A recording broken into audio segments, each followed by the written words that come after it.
Hello दोस्तों, welcome back. आज की मूवी डायरेक्टर के खुद के एक्सपीरियंस पे बनी है जो आपको स्पीचलेस कर देगी। एक पिता अपनी लड़की को अनाथ आश्रम भेज देता है जहां वह हर पल हालात के साथ जूझते हुए अपने पापा का इंतजार करती है। तो चलो इस इमोशनल मूवी का एक्सप्लेनेशन देखते हैं। जीनी आज बहुत खुश है क्योंकि उसके पापा खास उसे अपने साथ साइकिल पे से घुमाने ले गए हैं। जीनी की माँ की मौत हो चुकी है। उसके पापा ने दूसरी शादी की है जिससे जीनी को छोटा सौतेला भाई भी है। जीनी अपने पापा से बहुत प्यार करती है। आज उसके पापा ने उसके लिए नए शूज भी लाए हैं, नए कपड़े भी लाए हैं, मगर न जाने क्यों वो उससे मुंह छुपा रहे हैं। कुछ छोटी मोटी शॉपिंग के बाद वो उसे रेस्टोरेंट ले जाके उसके पसंद का खाना खिलाते हैं। खुशी से जीनी अपने पापा को उनके ऊपर उसने बनाया हुआ गाना भी सुनाती है। रात को घर लौटते वक्त पापा के पीछे साइकिल पे उनसे लिपट के बैठते हुए वो यही सोचती है कि सचमुच आज का दिन उसके जिंदगी का सबसे खूबसूरत दिन था। दूसरे दिन सुबह उसके पापा उसे अपने साथ शहर से कहीं दूर ले जाने लगते हैं। रास्ते में वह कीचड़ से भरे जीनी के पैर अपने हाथों से धोते हैं। जीनी यही सोच के उनसे लिपट जाती है कि उसके पापा उससे कितना प्यार करते हैं। फिर वह केक शॉप में जाके जीनी के पसंद का केक खरीदते हैं। फिर वह स्कूल जैसी एक बिल्डिंग के पास आते हैं। पापा उससे कहते हैं कि बाकी बच्चों के साथ मिलजुल के रहना, बड़ों का कहना मानना, लोगों से अच्छा बर्ताव करना। जीनी मासूमियत से उनसे पूछती है कि आप ऐसा क्यों कह रहे हो? क्या आप मुझे छोड़ के जा रहे हो? पापा कुछ बोल नहीं पाते। जीनी अंदर देखती है तो अंदर कई बच्चे खेलते हुए उसे नजर आते हैं। तभी एक सिस्टर आके उन्हें ऑफिस में ले जाती है जहाँ का इंचार्ज जीनी की प्यार से पूछताछ करता है। वह जीनी को एक सिस्टर के साथ अंदर भेजता है। उसके पापा इमोशनल होके उसे एक नजर देखते हैं। सिस्टर जीनी को सबसे इंट्रोड्यूस कराती है मगर जीनी चुपचाप है। तभी अचानक से जीनी को उसके पापा की याद आती है। वो गेट की तरफ भागती है तो उसे उसके पापा दूर जाते हुए नजर आते हैं। वह बस देखती रह जाती है। जीनी ने लाया हुआ केक बच्चों में बांटा जाता है मगर बच्चे ज्यादा और केक कम होने की वजह से सिर्फ छोटे बच्चों को ही केक मिलता है, जिससे 12 साल की सुखी नाराज होती है। अब वहाँ की केयर टेकर बेला जीनी को रोजमर्रा के कपड़े पहनने देती है मगर जब जीनी वो पहनने से इनकार करती है तो बेला उससे कहती है कि आज के बाद उसे वहीं पे रहना है। जीनी को लगता है कि उसके पापा उसे जल्दी लेने आएंगे। अब वहाँ के कुछ बच्चे जीनी को सताने लगते हैं। जीनी झाड़ियों में छुप के बैठी है। सुखी उससे कहती है कि वो कितनी भी कोशिश करे मगर वो वहाँ से भाग नहीं सकती। अब जब डिनर का वक्त होता है तो सिस्टर उसे बाहर आने बोलती है मगर जीनी अपने जिद पे अड़ी है। काफी रात होने के बाद जब जीनी को भूख लगती है तो वो उसके लिए रखा हुआ केक खाने किचन में आती है मगर देखती है उसके लिए रखा हुआ केक कोई और खा गया है। अब जीनी अपने पापा के याद में रोने लगती है और वहीं पे सो जाती है। रात को बेला उसे उठा के बेडरूम ले जाती है। रात को किसी आवाज से उसकी नींद खुलती है तो वह देखती है कि वहाँ के कुछ बच्चे टॉर्च लगा के कार्ड्स खेल रहे हैं, जिसमें सबसे बड़ी यास्मीन उन बच्चों को फॉर्चून कार्ड का गेम सिखा रही है। जीनी को देख के यास्मीन बाकी बच्चों से कहती है कि अब वह उनके साथ ही रहने वाली है। वह सुन के जीनी की आंखों से आंसू बहने लगते हैं। दूसरे दिन खाने के टेबल पे भी जीनी गुस्सा होकर खाने को ठुकराती है, जिस पर बेला उस पर गुस्सा होती है। सुखी उससे बात करने आगे बढ़ती है मगर जीनी उससे बात नहीं करती, जिससे सुखी को लगता है कि जीनी अकड़ू है। अब जीनी को इंचार्ज के सामने खड़ा कर दिया जाता है। वह इंचार्ज से कहती है कि वो अपने पापा को कॉल करना चाहती है। वो उससे कहता है कि उसके पास उसके पापा का फोन नंबर नहीं है। जीनी उससे कहती है कि वह अनाथ नहीं है तो वह अनाथ आश्रम में क्यों रहेगी, उसके पापा है। वह इंचार्ज से कहती है कि उसके पापा उसे ट्रिप पे ले जाने वाले हैं, इसीलिए उन्होंने उसे नए कपड़े और शूज खरीद के दिए, तो वह यहाँ नहीं रहना चाहती। तो अब जीनी गेट लॉक होने की वजह से गेट के पिलर पे चढ़ के भागने की कोशिश करती है मगर वो गिर के जख्मी ना हो, इस चिंता में बेला गेट खोल देती है और जीनी से कहती है कि अगर वह जाना चाहती है तो बेशक जा सकती है।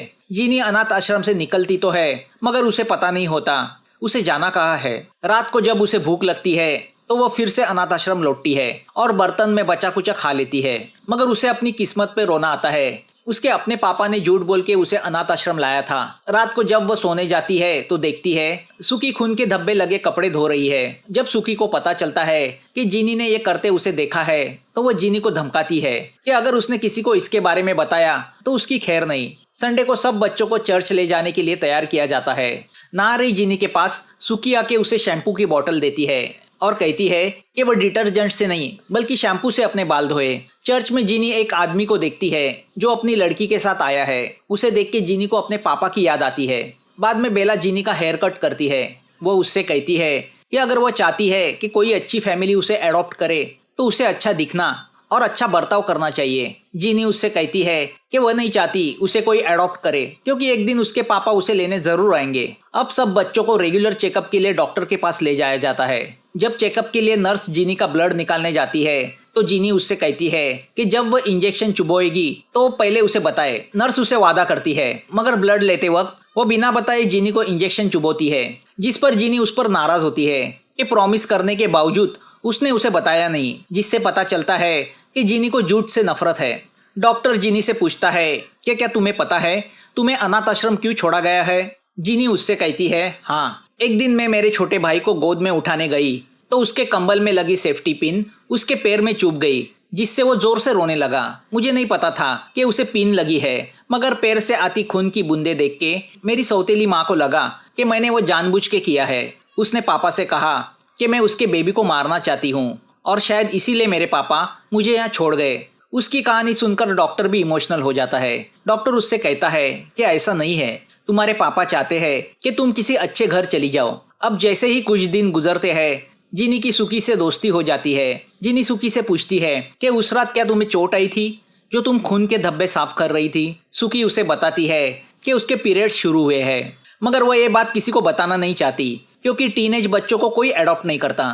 तभी उन्हें पता चलता है कि आश्रम में रहने वाली यास्मीन आश्रम को ग्रोसरी पहुंचाने वाले लड़के हैरी को मनी मन चाहती है, मगर यास्मीन एक पैर से लंगड़ी है तो कोई उसे अडॉप्ट नहीं करना चाहता। एक फैमिली उसे अपने घर ले जाने के लिए तैयार है, मगर नौकरानी बना के, जिसे लेकर यास्मीन बहुत रोती है। बेला उसे समझाती है कि अनाथ आश्रम दुनिया नहीं है, अगर वह बाहर जाएगी तो शायद उसका कुछ भला हो। जीनी और सुकी उन दोनों की बातें सुनती है। एक दिन एक अमेरिकन कपल बच्चा अडॉप्ट करने के लिए आश्रम आता है। उन्होंने लाया हुआ केक जीनी और सुकी रात को चुरा के खाते हैं। सुकी जीनी से कहती है कि अगर उस कपल ने उसे अडॉप्ट किया तो रोज उसे ऐसा केक खाने मिलेगा, मगर फिर भी जीनी आश्रम छोड़ के नहीं जाना चाहती। वो अपने पापा का इंतजार करना चाहती है। उसे अभी भी अपने पापा की आस लगी है। सुकी उससे कहती है कि जब कुछ साल पहले मेरी आंटी मुझे यहाँ छोड़ गई थी, तब मैं भी कई महीनों तक मेरी माँ का इंतजार करती रही, मगर वो नहीं आई। तभी मुझे पता चला पुरानी जिंदगी को भुलाने में ही बेहतरी है। उसकी बातें सुनने के बाद भी जीनी अपने जिद पे अड़ी है कि उसके पापा के होते हुए वह किसी अजनबियों के घर नहीं जाएगी। अगले दिन आश्रम की एक बच्ची को अडॉप्ट किया जाता है। सब बच्चे उसे फेयरवेल देते हैं। सबके चेहरे पे यही आस दिखाई देती है कि एक दिन उन्हें भी कोई अडॉप्ट करेगा। एक दिन यास्मीन हैरी को लव लेटर देती है, जिसमें उसने अपने दिल की बात कही होती है। दूसरे दिन हैरी उसका जवाब एक लेटर के जरिए सुकी के पास छोड़ता है। रात को वो लेटर सुकी यास्मीन को देती है, मगर जब यास्मीन वो लेटर पढ़ती है तो बहुत दुखी होती है, क्योंकि हैरी ने उसके प्यार को ठुकराया होता है। वजह शायद उसका अपाहिज होना था। यास्मीन का दिल पूरी तरह टूट जाता है। उसे देख के सुकी भी डिप्रेस होती है। दूसरे दिन एक यूरोपियन कपल बच्चा गोद लेने आश्रम आता है। सुकी स्मार्टली उनके सामने जाती है। अब प्रोसीजर के हिसाब से सभी बच्चों को उस कपल के सामने इंट्रोड्यूस किया जाता है, ताकि वह उनमें से अपने पसंदीदा बच्चे को चुन सके। उस वक्त भी सुकी बड़ी ब्रिलियंटली अपने आप को उनके सामने प्रेजेंट करती है, तो जीनी जानबूझ के अपना मुंह नहीं खोलती। या जीनी और सुकी ने बारिश से बचा के लाया हुआ चिड़िया का बच्चा मर जाता है, तो वह उसे जमीन में दफन कर देते हैं। सुकी जीनी से कहती है कि जमीन में दफन करने से वह हेवन में चला जाएगा, जहाँ उसे कोई तकलीफ नहीं होगी। तभी यास्मीन जहर पी के सुसाइड अटेम्प्ट करती है, तो उसे हॉस्पिटल भेजा जाता है। अगले दिन वही यूरोपियन कपल फिर से अनाथ आश्रम आता है। सुकी के स्मार्टनेस से वो इम्प्रेस हुए हैं, मगर उन्हें जीनी भी पसंद आई है। अब उनको उन दोनों में से एक का सिलेक्शन करना है। सुकी के खुलकर बात करने के स्वभाव से इम्प्रेस होके वो उसे अडॉप्ट करने का फैसला बना लेते हैं। सुकी जीनी से कहती है कि अगर तुम मुंह खोलोगी तो वो तुम्हें भी अडॉप्ट करेंगे और हम दोनों साथ में उनके साथ यूरोप चले जाएंगे। यहाँ यास्मीन को हॉस्पिटल से फिर आश्रम लाया जाता है। यास्मीन सब बच्चों के सामने अपने किए पे माफी मांगती है। अब वह समझ जाती है कि सपने हमेशा सच नहीं होते, हकीकत को अपनाने में ही समझदारी है। तो वह उस फैमिली के साथ चली जाती है जहाँ उसे मेड बन के रहना है। सब बच्चे उसे जाता देख दुखी होते हैं। यास्मीन के इस तरह जाने से बेला अपने आप पे बहुत गुस्सा होती है और अपना गुस्सा कपड़े पे डंडा मार के निकालती है। तो यहाँ उस यूरोपियन कपल ने सुकी को एडॉप्शन के लिए सिलेक्ट किया है, जिससे सुकी बहुत खुश है। वह जीनी से कहती है कि अब वह जल्दी ही आश्रम छोड़ के चली जाएगी। वह जीनी से पूछती है कि क्या वह उसके साथ आना पसंद करेगी। उसे खुश देख के जीनी भी तैयार होती है। सुकी उसे प्रॉमिस करती है कि वह अगले दिन उस कपल से बात करेगी। तो अब जीनी तैयारी के लिए सुकी से इंग्लिश के पार्ट लेती है, मगर अगले दिन सुकी जीनी से सॉरी कहती है कि वह उसे अपने साथ नहीं ले जा सकती। अब सब बच्चे सुकी को फेयरवेल देते हैं। जीनी का चेहरा पूरी तरह गिरा हुआ है। सब लोग अपना मतलब देख के उससे झूठ बोलकर उसे छोड़ के जा रहे थे। सुकी के जाने से जीनी अकेली पड़ जाती है। वो कुछ ठान के इंचार्ज के पास चली जाती है और उससे कहती है कि वो उसके पापा के पास लौटना चाहती है। वो उसे अपने घर का एड्रेस देती है। इंचार्ज उसका मन रखने के लिए उससे कहता है कि वो वहां जाके पूछताछ करेगा। यहाँ अनाथ आश्रम के बच्चे के लिए कोई ढेर सारे खिलौने भेजता है, मगर जीनी के सर पे गुस्सा सवार है तो वह अपनी और दूसरे बच्चों की गुड़िया तोड़ देती है, जिससे बेला उस पर गुस्सा होके वो उसे खींचते हुए बाहर लेके आती है और उससे कहती है कि अगर दिल में इतना गुस्सा है तो वो दूसरों पे नहीं कपड़ों को पीट के निकाले। इंचार्ज जीनी से कहता है कि वो उसने दिए हुए एड्रेस पे गया था, मगर उसकी फैमिली वह जगह छोड़ के कहीं और चली गई है। वहाँ किसी को पता नहीं उसके पापा कहाँ चले गए हैं। इंचार्ज जीनी को सलाह देता है कि वो उसका पास्ट भूल जाए। उसके पापा अब कभी वापस नहीं आएंगे। उसे नई फैमिली मिलेगी तो वह वहाँ बहुत खुश रहेगी। रात को जब बाकी बच्चे उसे फॉर्चून कार्ड खेलने बुलाते हैं तो वह उनसे गुस्से से कहती है कि यह फॉर्चून वगैरह सब झूठ है, यह सारी दुनिया झूठी है। अगले संडे जब मास के लिए सब बच्चे चर्च जाने लगते हैं तो वह बीमार होने का बहाना बना के आश्रम में रुक जाती है। फिर अपने खोदे हुए गड्ढे में खुद को दफन करने की कोशिश करती है। वह समझ जाती है ये उसके लिए आसान नहीं है। अब वह अपनी जिंदगी को नए तरीके से देखना शुरू करती है। एक दिन इंचार्ज जीनी को बुला के उसे एक फ्रेंच कपल का फोटो दिखाता है जो जीनी को अडॉप्ट करने में इंटरेस्टेड है। दरअसल उस कपल के लड़की की किसी बीमारी की वजह से मौत हो गई है। जीनी को वह कपल कुछ बुरा लगता है। इंचार्ज उससे कहता है कि वो बहुत अच्छे लोग हैं और उसका अपनी लड़की की तरह ख्याल रखेंगे। अब फोटो निकालने के लिए जब बेला जीनी को तैयार करने लगती है तो वह जीनी को कोई गाना गाने बोलती है। जीनी दुखी चेहरे से वह गाना गाती है जो उसने अपने पापा के लिए लिखा था। गाने का मतलब यही होता है कि पापा, जब आप बूढ़े हो जाएंगे और आपके साथ कोई नहीं होगा तब मैं आपके साथ रहूंगी, आपका ख्याल रखूंगी। गाना सुन के बेला भी इमोशनल होती है। एडॉप्शन के लिए सब बच्चों का फोटो निकाला जाता है। जीनी फोटो के लिए स्माइल करती है, मानो उसने अपने नसीब को मान लिया है।